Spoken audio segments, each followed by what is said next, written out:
Q. He's an award-winning poet, multi-platinum songwriter, keynote speaker, and best-selling author of the book Inquire Within. He was also named to Oprah's Super Soul 100 list of the world's most influential thought leaders. His single, Love You Like a Song, which was sung by Selena Gomez, went platinum. And more recently, he was nominated for Billboard Awards. His writings, his workshops are designed to entertain, to inspire, and challenge his audiences to look deeper into the human experience, ask questions about themselves, the world around them, and what we can do to make the world a better place. I'm so grateful that he agreed to come on the show and so excited to dig into all things, not only poetry, but how poetry can be used and has been used as an opportunity to inquire within. So I'm excited to take you on this journey with InQ. So before we dive into all that I want to talk to you about, I'm wondering if you'd be willing to share one of my favorite. You have so many amazing poems, but this one really resonates with me, and I know it resonates with all my peeps here. Would you be willing to recite Learned Fear? Here we go. Learned fear can be overcome when you realize the voice inside your head is not yours. It's an imitation of the voices from before, repeating on a loop inside your quiet core, receiving since your youth when your choices weren't even yours. Perceiving was the proof, but reality has many doors, so why are we still fighting other people's wars? Learned fear can be overcome when you realize the voice inside your head is not yours. It's an imitation of the voices from before, repeating on a loop inside your quiet core, and you can't tell the difference because it sounds the same. But trust me when I tell you, most of what you think is from somebody else's brain. They have us trained, shackled by imaginary chains, imaginary rules for imaginary games, but they don't know the reasons either. So where should we place the blame? And who is they anyway when we're all the same? Our parents had parents, and their parents had parents. Apparently, it hurts to see, so I'll be transparent. The world is so much bigger than your insecurities, and they don't speak on your behalf without your soul's authority. The world is so much bigger than your culture or community, and they don't speak on your behalf without your soul's authority, because if it's all a story, then nobody else can tell it for me. Since I'm always transforming, I defy your categories. When you do the same thing the same way, it's habit forming. But nothing in this land of mortal man is mandatory. It's all just transitory. Our world is a laboratory. Experimenting on today can change tomorrow morning. And since matter is mostly empty space, we're in a sea of consciousness where the boundaries get erased. So I stared at my reflection until I couldn't see my face. Then I picked myself and put the flowers in an empty vase. If you came for satisfaction, you're in the wrong place. The only certain satisfaction is becoming what you've chased. And there's no running from the inner voice. So it's important that you choose, but it's more important that you know you have a choice. You have a choice. Are you living someone else's life? You have a voice. Does it haunt you in the dead of night? Would you fly if you weren't convinced to be afraid of heights? And who convinced you anyway? They had no right, right? No one can steal your light. You shine within so bright that you could blind the sun from sight and scare him back into the night. No one can steal your light. I said it twice because you're greater than the circumstances that surround your perfect life. You're not your nature or your nurture. You're a prototype. And if you hone it right, eventually you'll hack your satellite. At first, it'll be nothing. Then nothing turns into a whisper. Turn the dial and it gets crisper in your transistor. Wait a while, and the whisper turns into a scream. It overwhelms your system and you won't know what it means. But turn the volume up and it can tell you all your dreams, till pretty soon it's the only voice you'll ever need. Now all you have to do is listen when you want to lead. Your fear disintegrates when you decide to stop and breathe. It's your authentic voice. No matter where you go, it never leaves. And that's God, no matter what religion you believe. Amen. I mean, there's so many of your poems I love. And this one, and what I loved also was reading along as I have to get the Audible version of your book because listening to you recite it and reading it, even though in the book you kind of play with the style of the words, I notice, and spread them out and make them bigger. So it kind of reflects your cadence. It's really beautiful to listen. Thank you so much. Yeah, I mean, they were all originally intended to be living, breathing documents that would change as I change. But you also have to put them into a solid format so that you can give them away to other people so that they can experience them wherever and whenever they are. Yeah. And I encourage you guys, I'm going to do it. I encourage you guys to get both. It probably is really fun to get both the written version and the Audible or audio version. But learned fear, this idea of generational trauma and the stories that we tell ourselves, that's a theme that I talk about so much in so many different capacities on this show and in my teachings and in my life, are the ways in which we adopt the story. We don't have to believe the story of our life we've been told, right? The story of who we are. And it's those stories that kind of, I love how you describe them as being implanted there, right? I don't remember exactly how you said it, but you said it more eloquently than that, but that they sort of, and then we think that's the truth, but the truth is finding that authentic voice. And I feel like that's a theme in so many of your writings and maybe even your journey is, and your teachings, because I know you do workshops too, is really showing up authentically. So I'm just wondering if you can share a little bit about that in terms of your journey or your understanding of, because fear and authenticity are kind of we say fear and love are on opposite sides of the spectrum or the continuum, but authenticity is, to me, love and expression. If it's coming from a true, authentic place, it can't help but be. Not that it's always pretty, but yeah, we're all storytellers, and the stories that we tell ourselves and other people become our lives. So change your story, change your life. And your story was self-created, but it was also given to you. Just the awareness around that can give you the space to make a different choice for the present or make a different choice for the future. On the cover of the book, it says, if you change the present, you will change the past and the future. And I really like that idea that time is some sort of a circle. It is. When you change who you are in this moment, you change what you're attracted to in the future and what you're attracting. So you change the future. And then you also change your perception of the past or the echo of it in your life. So it's something I constantly check back in with myself on to make sure that I'm walking the path that I want to walk now with, as you said, authenticity and love, and also fear, because that's a part of the process. Mm-hmm. You got to own it to get over it. Yeah. And that's such a big part of your message that I completely align with is, so much of what you talk about is, your words really mirror our human experience, right? We see ourselves in the words. We're all mirrors, I guess. But this idea that your poems are, inspirational, but I know I've read your interviews, listened to you, a lot of what you talk about, which I think is really beautiful, is that they are inspirational. And as you say, they are living entities, these poems, but they are also aspirational, that you write them not only to reflect your journey, but to remind yourself and to call yourself to consciousness or to clarity. I think, I agree with you that none of us are a guru, right? We're all gurus.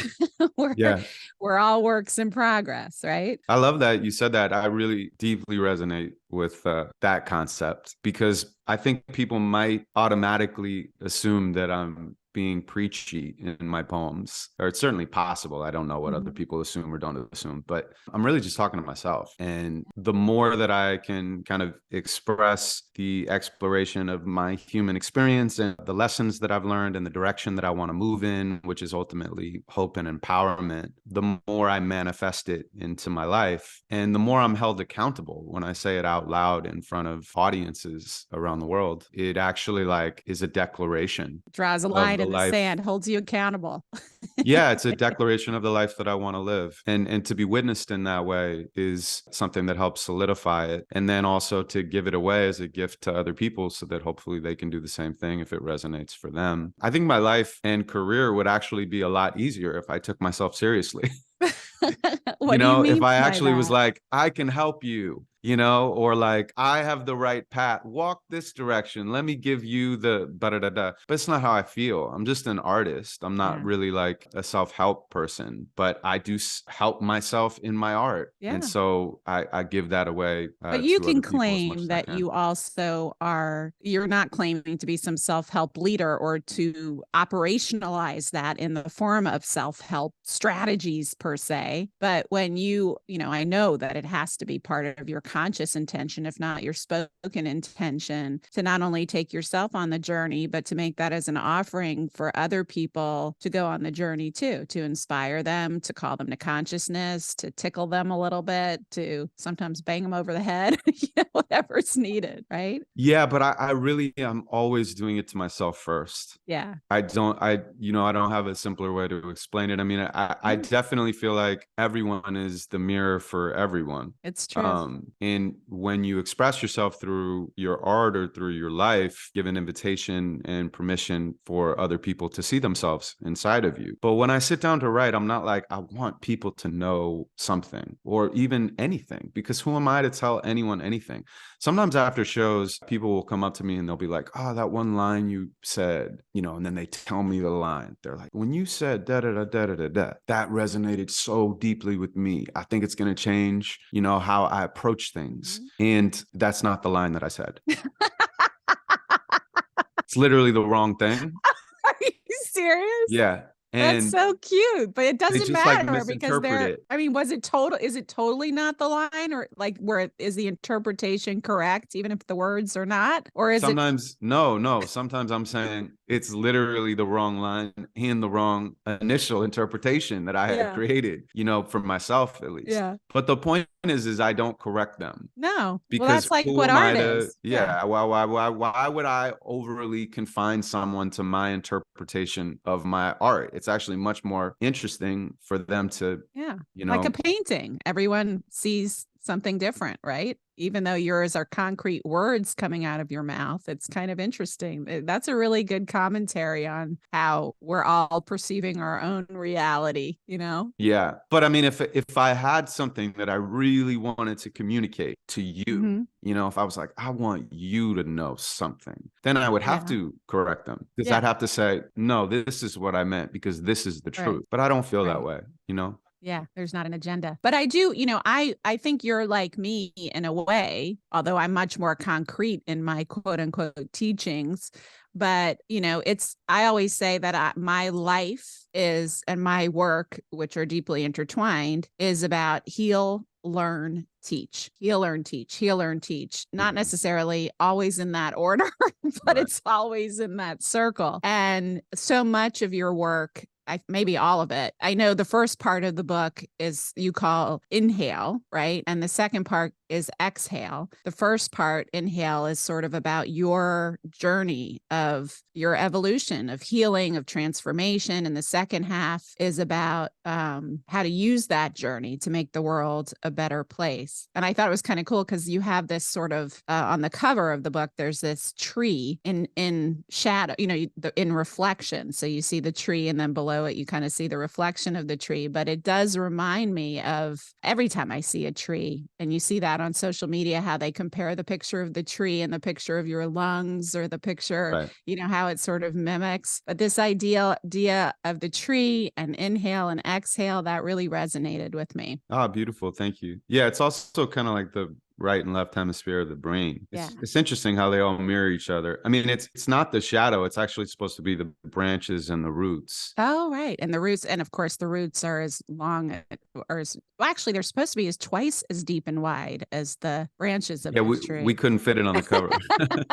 Yeah, probably didn't look as good graphically either. But No. you share a lot of your own story in your writing, and the book starts in this first half of your journey with a poem called Father Time, and it sort of reflects what you've been open about in different interviews and in your own report of your own story, that you grew up with was, I don't know if it was without a dad or with an absent dad or a complicated relationship with your father, but there was a lot of pain. You experienced a lot of pain in your life, like many of us did, those big T and little T's traumas that we experience. Can you share a little bit about how that has shaped your story, not only the stories you've told yourself that you've evolved through, but also the story of your life? Yeah, I mean, I grew up, my father was not around at all, and I didn't meet him until, I was late into my teen years. That certainly impacted my life. My mom's a school teacher. I grew up in Santa Monica, California, and had a really incredible upbringing from the standpoint of there was all types of people around me. And so even now, I mean, I'm so grateful because I can relate to almost anyone in any circumstance and feel natural,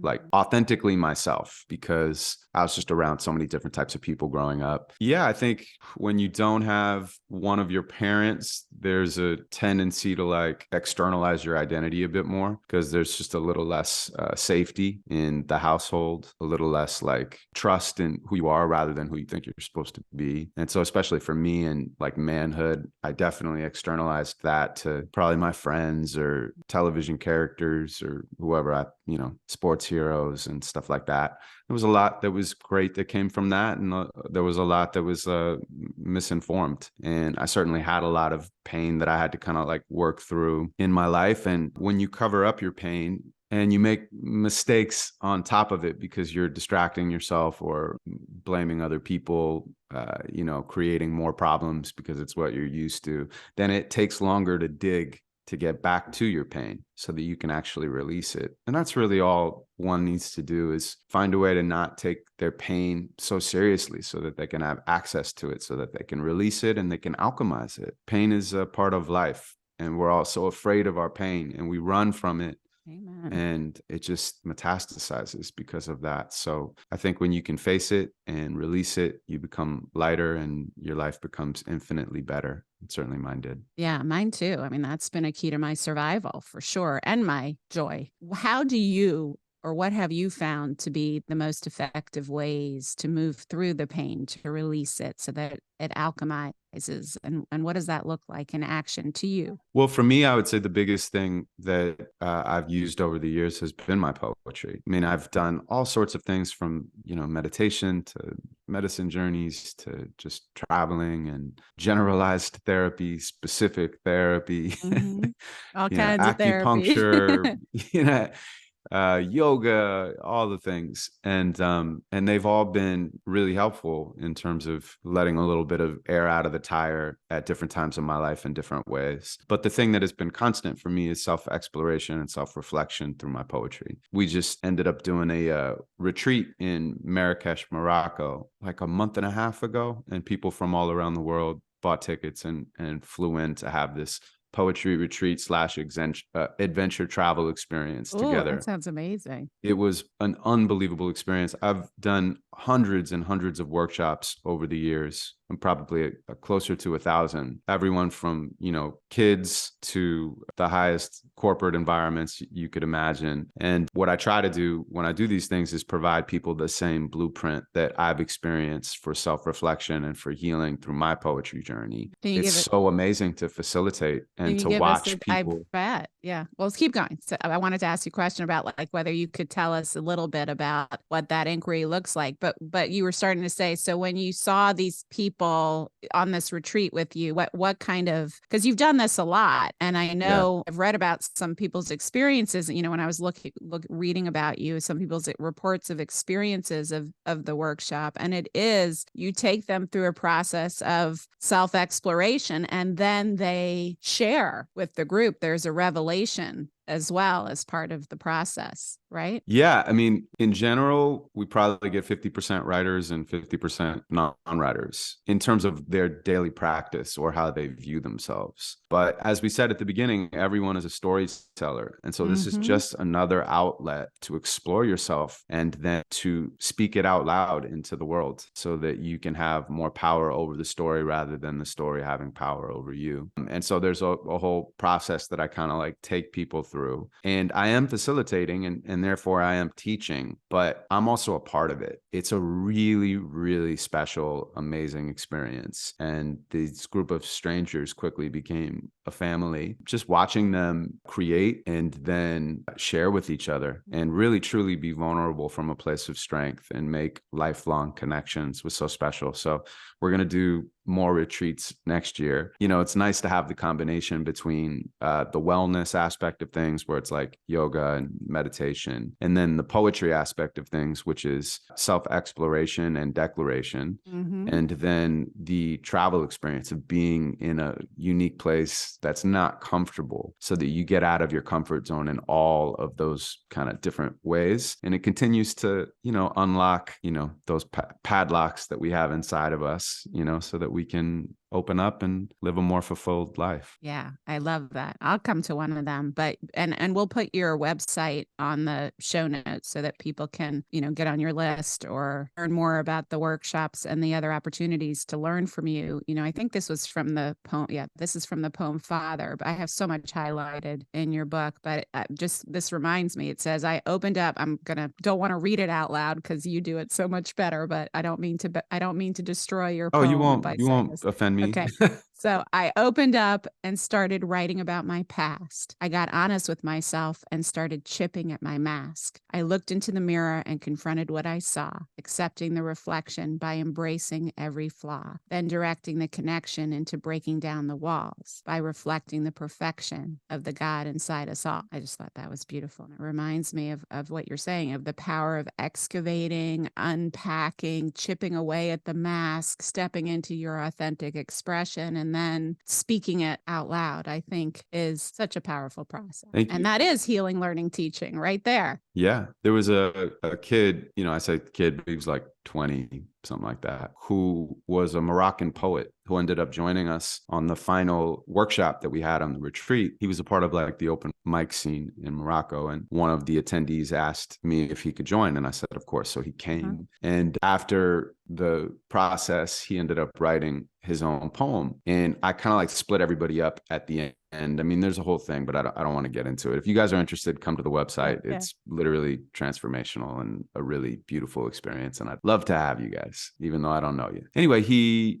after we split everybody up into pairs. And so he's like an odd man out because we had a specific even number. And so I was like, okay, well, I'll sit with you. I'd love to hear your poem. So he read me his poem, and it was this like really, really beautiful piece that he had created right then and there. And it was about him overcoming his kind of like suicidal tendencies and how poetry in many ways had kind of like saved his life. And it was this like really powerful, powerful poem. And he was crying, you know, as he was reading it to me. And he finished and I like gave him a hug. And then I started to like tell him my opinion of the poem and how much I loved it. You know, his writing was really poignant and specific. You could also kind of see how his mind worked from hearing the poem, because it was also scattered and imaginative, and maybe why he was having a hard time like bringing his mind under control so he could have some peace, and how poetry had helped him to find that. So it was almost like an example of what he was talking about within the poem, just by the style like of a it. microcosm of his the way his brain's been working, right? Or his Exactly. thoughts been working. Yeah. Exactly. So I was like telling him how much I enjoyed it. And then in the end, I was like, you know I don't know you, but I'm proud of you. And he kind of like leaned back and he's tears in his eyes. And he goes, you don't need to know me to be proud of me. And I thought that was so beautiful. So I asked him if I could write a poem like that started with that line. And he said, yes. And I just finished it. Do you want to hear it? Yes. I totally want to hear it. I don't tend to write on the retreats, but it's because I've written so much in my life that I only write when I have something to say now. But you were inspired. I wrote this when I came back. So I don't need to know you to be proud of you. I'm proud of you for all you've done and all you do, because you're trying to become a better version of you, and I'm proud of you. I hope this poem will empower you. I hope that you'll remember it the next time someone's doubting you. I hope that you'll remember it the next time them is you. and you're doubting yourself because you have nothing else to do, pull the voice inside aside. You're on their side. Look them in the eyes and say, who are you to talk to you that way? You wouldn't let another person talk to you that way. So what makes you think that just because it's you, it's okay? You wouldn't ever talk to another person that way. You'd probably walk away or defend yourself if you had to stay. But since you're the other person in this particular case and you can't leave yourself, you have to learn to hold the space. So say, I'm proud of you, even if it feels like it's pretend. Try talking to yourself like you're your own best friend. Try talking to yourself like the relationship could end and the words you choose have consequence. Don't take yourself for granted just because you're always there. Celebrate yourself for always being there, always being here. Compliment the mirror. Let's be clear. Self-help is self-care. Are you aware that your awareness and your ego are completely different things? Are you scared of the dichotomy constructing everything? Are you prepared to share the inner space without defining things? Are you attached to the illusion and the lullaby it sings? Are you distracted by the story, even if it isn't true? Because if you are, you're not alone. It happens to me too, and still I'm fucking proud of you. Yeah, you, the infinite you, the non-specific you, the specifically terrific you, the universal you, the perfectly imperfect you. Look at you, you eternal you. You raced against at least 100 million sperm before becoming you and you and you. The one and only life will make. You have some nerve to walk around like you're some sort of mistake. You deserve to walk around like you're designed to take up space, like you're aligned from the core inside the earth to outer space. You're a fucking miracle without a molecule to waste. You're a physical expression of fate, and I relate. You're a mystical expression of fate, and we relate. That's why we're proud of you. Remember that when times get tough. Close your eyes and hear my voice. You're a million times enough. Close your eyes and hear your voice. You're a million times enough. You're a million times enough. You're a million times enough. Close your eyes and hear your voice until it's something that you trust. You're a million times enough. You're a million times enough. You're a million times enough. You're a million times enough. You are the sum of all of your experiences. You are the sum of none of your experiences. Here. I'm clapping. Massive applause. I wish I could plug into this. That was really beautiful. And I could feel it listening to you. I could not only feel the words, but I could feel the comfort and the confirmation of that voice of holy oneness, right? Speaking that to me. Oh, well, good. That means mission accomplished. Mission accomplished, right? And it's so, a lot of your poetry speaks about, recognizing the perfectly imperfect you, right? You talk about in the poem that you read at the top of this interview, there was something about, it was in Learned Fear, but it was something about, looking in the mirror until your face disappears, right? And you can really connect with, to me, it's about that piece of it is about really connecting with your God self, which is so perfect. And we do talk to ourselves in ways we would never talk to anyone else, even if we totally thought in ways we wouldn't even think toward anyone else unless they really did us wrong, Yeah. But we are our worst enemy. And so to me, that's been one of the biggest, hugest parts of my healing over the past decade, came through creating a more deep connection with spirit. And then through, I always say it's really hard not to love yourself when you start to see yourself through spirit's eyes, spirit, God, Allah, Jesus, whatever, pick your name. To me, it's holy oneness. But when you start to really connect with how you're experienced through that lens, it's really hard not to recognize how worthy of love you are. Yeah, it's important to work on your relationship with yourself. We're accustomed to the idea of working on relationships with other people, but less to working on relationships with ourselves. And I would say the relationship with yourself is probably the most important relationship you have in the world, because it will inform all other relationships. Everything else. Yeah. So I have this, I don't know why I'm doing this. This is really interesting, but I'm just going to do it because I tend to just follow my instincts. I wrote a poem. I am not a poet, but as you say, we're all poets. I wrote a poem when my now 26-year-old was, I think, around 4 or 5 years old, and he had gone through treatment for leukemia. as a 3-year-old from so he must have been like 6 or 7 because it was after treatment was done and his hair had grown back. And I was sitting in his room. I don't think you have any children yet, but I'm sure you know people who have children, and all of us who have children know that period at bedtime when you're cuddling them and they're falling asleep and you're so tired and you just want to go do your own thing or go to bed yourself or finish things on your to-do list. And like the second you move, they start to wake up and then you're like, you have to like sit back down on the chair or go back to cuddling them. It's like this feeling of being trapped. And I had been feeling this way with him. And then I had this moment, I was stroking his hair and he had this thick, beautiful hair. And I suddenly felt just infused with this deep, amazing gratitude that I got to stroke, even though it was a pain in the ass and he wasn't letting me leave. It was such a gift to be able to stroke his hair. So it's not that long. Can I read it to you? Yeah, of course. I don't know why I'm reading it to you. I can't believe I'm reading it to you or to anyone. I've never read this out loud. Well, beautiful. But it's an honor. you're inspiring me to do it. You ready? Okay, you guys don't judge. It's not gonna be like in Q's poems. Okay, Ethan's hair. So far, I am still the woman who gets to stroke your hair. Thick and velvet, I close my eyes and imagine dense silk of the down that was on your head when I held you at night. Not mine for much longer. Then it will belong to another, or it'll no longer be okay wanting that kind of mother. For now, what's least frequent becomes coveted, right or wrong. It's then that I'll long for your neediness, the right to hold you all night long, the need to have me run my fingers through your hair. And I say this to myself as for now, I long for the sweet slumber I desire as I hurry through the motions of putting you to bed. But instead, I sit here and watch you, trying not to rush, listening to your fish tank filter interrupt the hush of your breathing slowing, your eyes softer shut. The peace I try to remember to feel about your hair being there. Once I rubbed it away, you and me in the bath, and watched as the blonde curls reflected the different boy you became. But we've made it out the other side, and I watch your dark head slowly bob up and down again. I am almost free, but I want to climb in there with you, to keep you and protect this fierce love. Instead,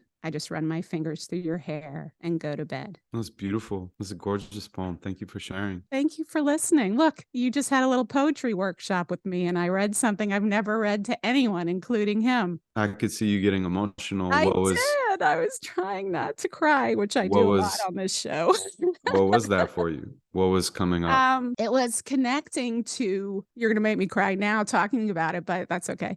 It was connecting to that time of innocence. You know, he's now 26 and a grown up, and it goes so fast. And also, I think it's about my youngest, his littlest brother leaving home next. You know, he's going to college in the fall. So I'm facing the empty nest. So all of that is resonating with me. How quick, I mean, we all talk about how quick, but I'm feeling currently viscerally the quickness of how quick it goes. And also the pain of that time of when he was sick as a little boy and lost his hair, and how it was more traumatizing for me because he was only 3 years old, that part of it. I mean, there were other parts of it that were much more traumatizing for him than me, but his losing his hair, you know, he barely knew what was happening. But to me, it was a really powerful moment in that bathtub. You know, we used to take baths together all the time. And then that day that his hair started falling out, and I was like, okay, fuck it. And I took this washcloth and we just sort of made a game out of it, and it all came out pretty much. So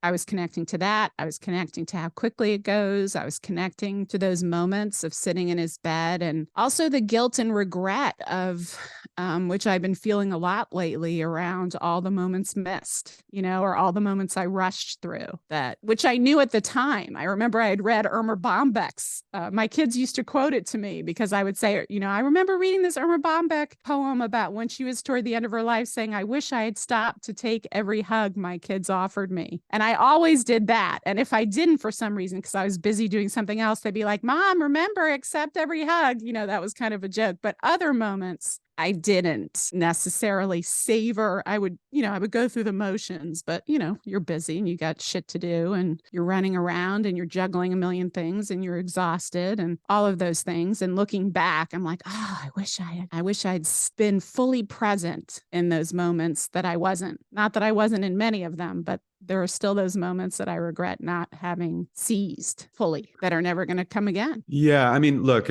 first of all, looking back is good, but looking back too long hurts your neck, you know?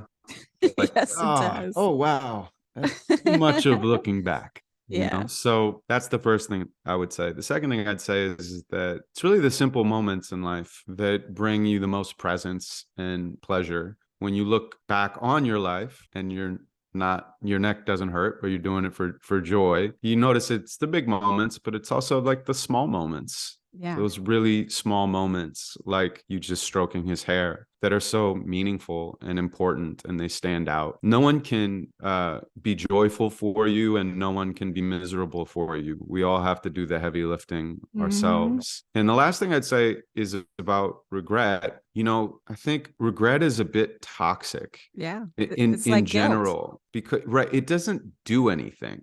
You know, the only thing that it does is it makes you wish you had a do-over, and it doesn't actually allow you to take the lesson into the present moment. And in a weird way, if the lesson is not missing the moment and you're thinking about regret, then you're missing the moment again. Amen. So I think Yeah. it's one thing to explore it from the standpoint of release and alchemy, as we discussed earlier. And I love that you captured this moment through poetry, but it's another thing to get trapped inside of that regret and then forget that we have another beautiful, simple moment right here, right now. Right, that we can be present for, because you can absolutely, you're doing the same thing to yourself that you're beating yourself up for. If you, yes, absolutely. I agree. And also, there's a million things that you know, but you have to relearn, and you also relearn them, you know, at different times for different things on different levels. You know, growth is not like a thing that goes, it's a spiral staircase. Yeah. So it feels familiar. You come back around again. You're like, am I in the same place? But no, you're higher. Yeah. You know, A little so deeper in I that think, damn onion.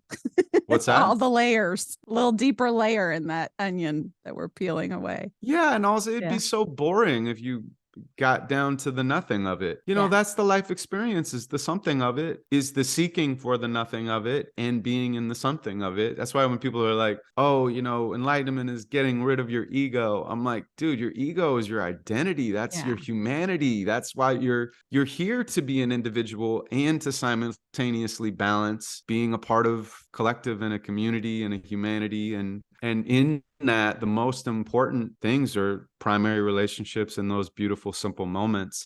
I would encourage you to write something about becoming an empty nester as well, so you can kind of explore that and get some clarity and some groundedness around it now. And I mean, what a life you have created for yourself, and what a life you have coming around the next corner. Yeah, absolutely. So I want you to, and I say this from a really humble place, but I would invite you, or I guess invite you to really appreciate and be grateful for everything that you have created, and also everything that you are creating and everything that you will create, because all of the things that you've done in the past are what made you who you are right now, and all of those things are going to create your beautiful future. More things, yes. Absolutely. It's been a journey this year, I think, or the past couple of years. I'm definitely exploring more than ever before. I mean, I grew up in a guilt-ridden environment and shed so much of that, but with traumas and losses and crises and regrets, it's all sort of bubble, a new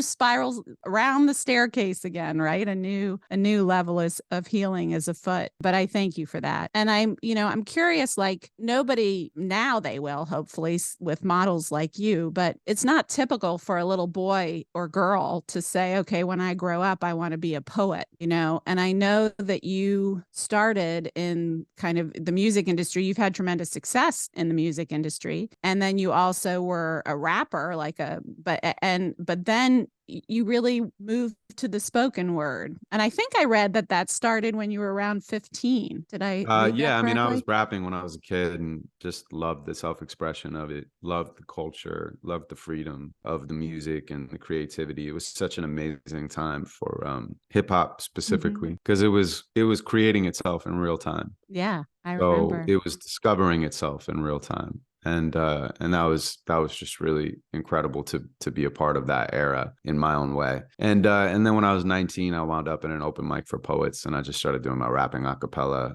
And that place called the Poetry Lounge became a community and ultimately an artistic family for me. And how do you know when a poem is done? How do I know when a poem is done? It just feels complete. You know, I think the Van Gogh thing is like, oh, well, how do you know when you're done having sex?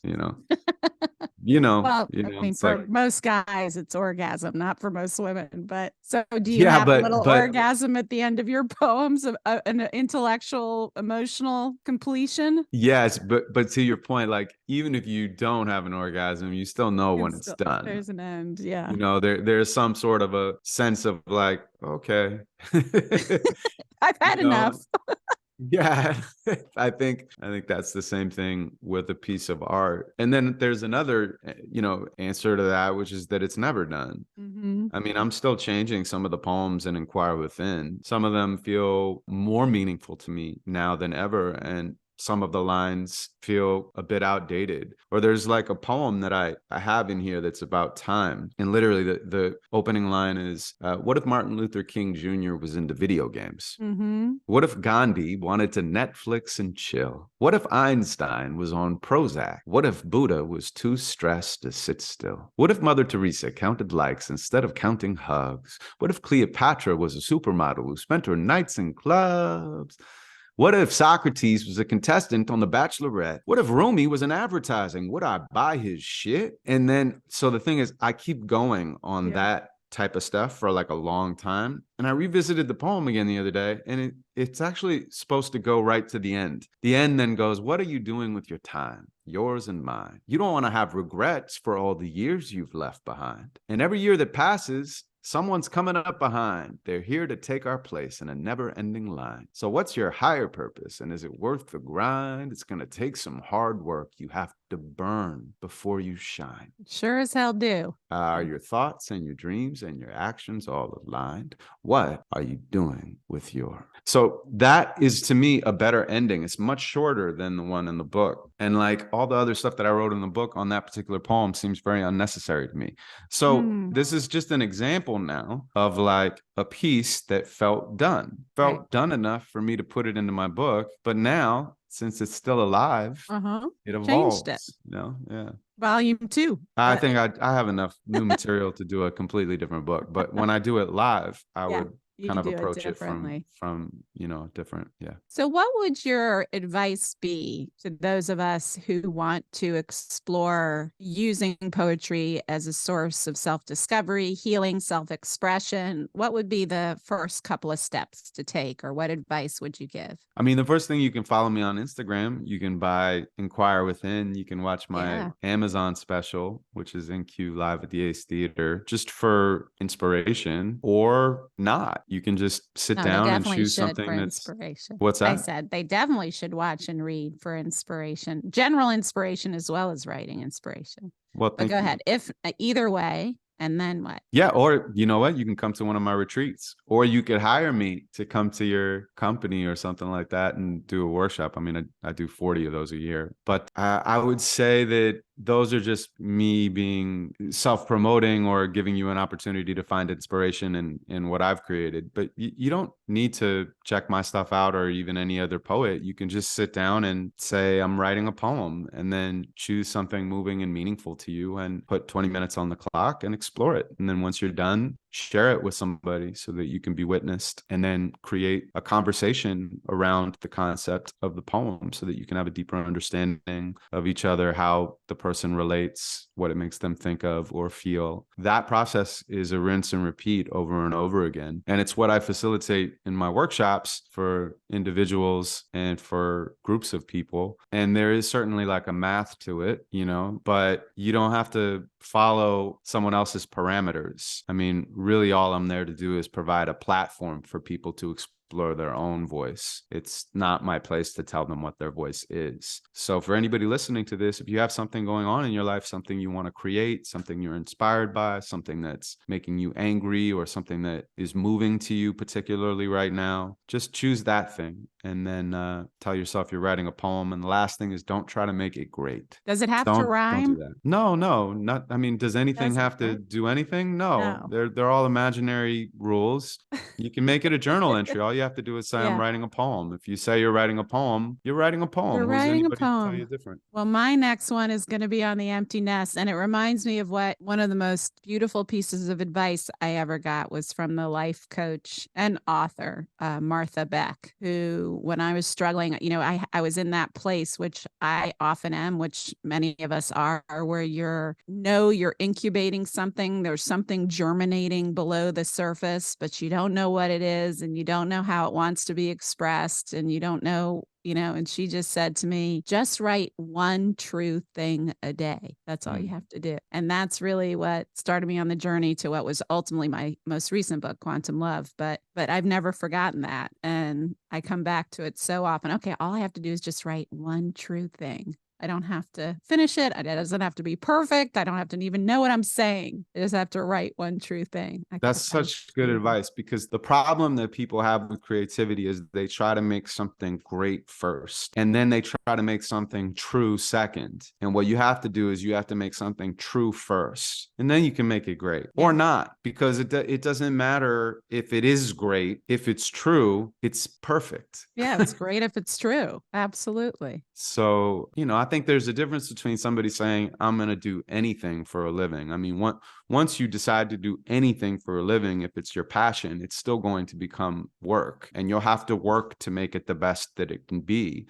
But that becomes then a barricade to self-expression for many people who don't consider themselves professionals at all of these types of artistic endeavors, but then they don't use them just to express life, express perspective, express doubt, express fear, express hope. And poetry is just another wonderful avenue to use. Well, I am so, so, so, so grateful for your poetry, for your heart, really the way in which you have